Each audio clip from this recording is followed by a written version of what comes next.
यदक्षरं वेदविदु वदन्ति विसन्ति यद यतयो वितरागः यदस्सन्तु ब्रह्मचर्यं चरन्ति तत्ते पदं संग्रहेण प्रवक्ष्ये।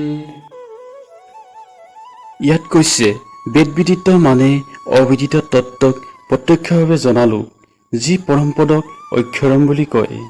ৰাগ অৰ্থাৎ ৰহিত দেশ মহাত্মা, য'ত প্ৰৱেশ পাবৰ বাবে যত্নৱান হৈ থাকে আৰু যাক পাবৰ বাবে সকলো ত্যাগ কৰি ব্ৰহ্মক নিৰন্তৰ চিন্তন স্মৰণেই হ'ল ব্ৰহ্মচৰ্য। এতিয়া পৰমেশ্বৰক পাবৰ কাৰণে যি ব্ৰহ্মচৰ্য ৰূপ ধাৰণ কৰে, সেই ব্ৰহ্মপদ পাবৰ বাবে যি উপায় আছে তাৰ বিষয়ে পিছৰ শ্লোকত ক'ব।